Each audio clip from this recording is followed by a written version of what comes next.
Je t'ai besoin de toi, Seigneur, Jésus dans ma vie.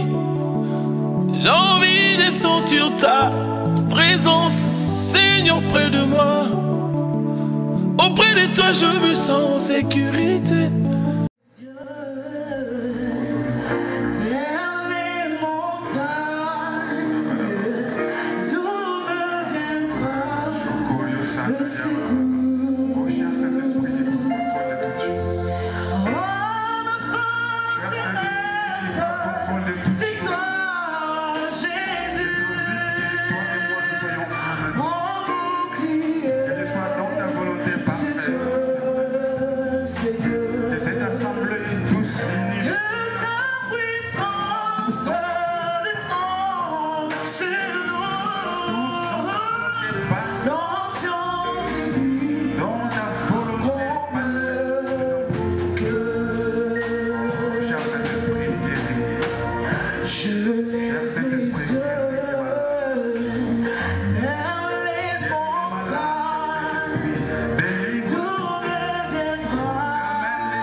disponible en ces lieux.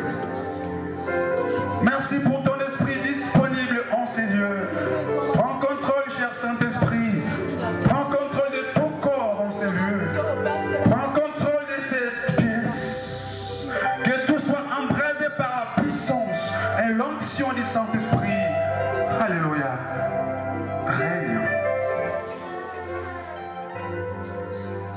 Alléluia.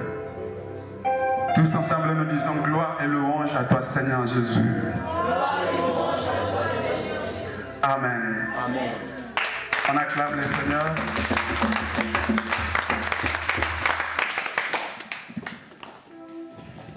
S'il vous plaît.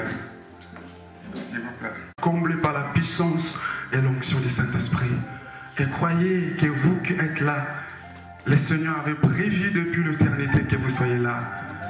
Croyez que vous ne sortirez pas tel que vous êtes venus. Alléluia.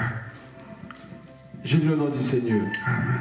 Christ nous a rachetés de la malédiction de la loi, étant devenu lui-même, étant devenu malédiction pour nous, car il est écrit, maudit soit quiconque est pendu au bois. Amen. Amen. Nous acclamons fortement de nouveau la parole de Dieu. Dans le livre de Genèse, chapitre 3, et verset 13, nous voyons que Dieu, au commencement, Dieu avait tout créé. Soyez avec moi, je vais vous voir être motivé. Accompagnez-moi pour que je prêche cette parole. Amen. Amen. Soyez avec moi. Au commencement, Dieu avait tout créé. Dieu a mis l'homme dans le jardin d'Éden. L'homme ne manquait absolument de rien. L'homme avait la vie. L'homme était dans l'abondance totale dans le jardin d'Éden. L'homme ne manquait absolument de rien. C'est comme ça, vous verrez que la signification d'Éden veut dire lieu de délices. Éden veut dire lieu de délices, lieu de bonheur, lieu de l'abondance. C'est ce que veut dire Éden. Dieu a mis l'homme dans l'Éden, l'homme ne manquait absolument de rien. L'homme ne pouvait pas mourir, l'homme devait vivre éternellement avec Dieu dans le jardin d'Éden. Et Dieu a dit à l'homme, comme je t'ai mis dans l'abondance totale, Dieu dit à l'homme, comme je t'ai tout donné dans le jardin d'Éden, tu vas tout manger, tu vas tout consommer dans le jardin, mais il y a deux choses que tu ne dois pas toucher. La première chose que tu ne vas pas toucher, c'est l'arbre de la connaissance du bien et du mal. Amen. Le deuxième arbre que tu ne vas pas toucher, c'est l'arbre de vie. Il y avait des arbres au milieu du jardin. Premièrement, l'arbre de la connaissance du bien et du mal, tu ne touches pas. Le deuxième arbre, c'est l'arbre de vie. Tu peux tout manger, tu peux tout toucher, mais à ces deux arbres, tu ne toucheras pas. Mais le jour où tu toucheras l'un de ces deux arbres, tu vas mourir. Le diable est venu tromper l'homme. L'homme a été dupé. L'homme a été trompé par les serpents, le diable, et l'homme a mangé. L'homme est allé toucher l'arbre de la connaissance du bien et du mal. Dès que l'homme a touché l'arbre de la connaissance du bien et du mal, l'homme se vit qu'il était nu. Genèse 3:11 nous dit, l'homme se vit nu. L'homme et la femme se sont vus qu'ils étaient nus. Ils sont allés se cacher loin de la face de Dieu. Celui qui s'est bien habillé n'a pas honte de se présenter devant les gens. Celui qui s'est bien parfumé n'a pas honte de se pointer devant les gens. Quand quelqu'un commence à se cacher, c'est qu'il a quelque chose à se reprocher. L'homme demeurait devant la présence de Dieu. L'homme ne se cachait pas. Mais ce jour-là, l'homme se cachait. Mais pourquoi l'homme se cache? C'est puisque l'homme se vit qu'il était nu. La nudité, c'est synonyme de l'humiliation. La nudité, c'est synonyme de malédiction.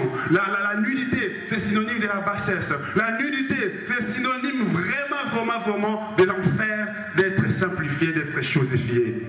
L'homme s'est retrouvé en cet état-là. Alors comme l'homme avait désobéi à la parole de Dieu, Dieu a dit, Dieu a commencé à maudire. Si vous voyez dans le chapitre 3 de Genèse, vous verrez que Dieu est en train de maudire. Dieu qui maudit les serpents. Dieu a maudit les serpents. Dieu est venu, Dieu a maudit l'homme. Dieu est venu, Dieu a maudit la femme. Dieu a commencé à maudire. Or que dans le jardin d'Éden, ce n'était pas question de malédiction, mais c'était question de bénédiction. Amen. Dans le jardin d'Éden, c'était question de l'abondance. Ce n'était pas question de